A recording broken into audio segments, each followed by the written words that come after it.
Today, Pepsi reported their Q1 2025 earnings.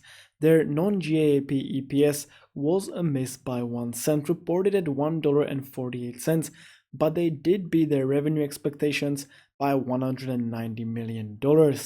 Now, jumping to my stock valuation spreadsheets, let's figure out the intrinsic value of this company. So, plugging in the ticker, we will wait for all the metrics to show up, and straight away we will jump to the Grams formula, where based on the forward earnings per share growth, we will calculate the intrinsic value.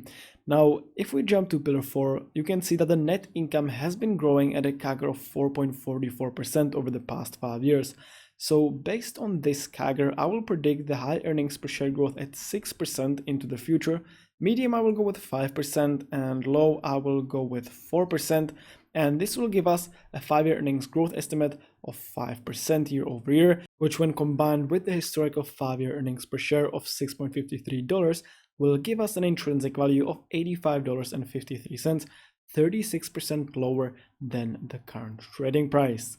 But jumping to the second valuation model, the discounted cash flow model, we will predict the future free cash flow of the company, and based on that calculate their intrinsic value. So plugging in the initial growth number at $6.9 billion, I will predict the high, medium, and low free cash flow growth into the future. Again, jumping to pillar 5, in this case, the free cash flow growth, we can see that over the past 5 years, it hasn't been growing too well like the net income, growing at a 5-year CAGR of 2.68%. So based on this CAGR, I will plug in the high growth at 4%, medium will go with 3%, and low I will go with 2%, and this will give us a predicted 10-year plus free cash flow CAGR of 3%. Now, as the WACC of the company is sitting at only 4.99%, I will have to lower my discount rate. So I will go with a high discount rate of 6%, medium I will go with 5%, and low I will go with 4%, and this will give us a discount rate of 5%, which when we use to discount all the future free cash flow will give us an intrinsic value of $179.93. If you don't know, essentially the discount rate is your yearly wanted rate of return. Now, jumping to the multiples valuation, we will compare Pepsi to one of its competitors, of course that is Coca-Cola. So plugging in the ticker, and all the metrics will show up automatically. And by the way, if you want to download these spreadsheets for your own personal use so that you can value any company, you can always do so at the link in the description.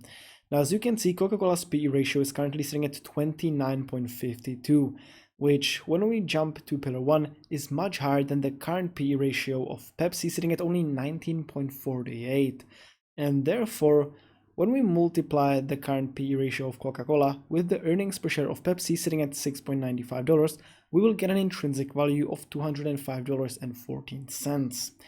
Now, moving to the final valuation model, the dividend discount model, I will project a dividend growth rate into the future of 5%, slightly lower than the historical average of 5.90%, as I do want to be a little more conservative.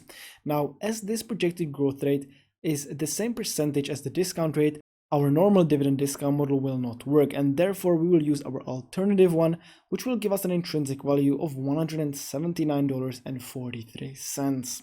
So jumping to the ultimate valuation, we will average out the 4 valuation models and get an ultimate intrinsic value of $162.51, which is 20% higher than the current trading price. And with a margin of safety of 10%, we would get an acceptable buy price of $146.26, which means that at their current trading price, Pepsi would be in our buying range. And with that, I hope that you enjoyed the video. Make sure to leave a like and subscribe, as it really helps me out.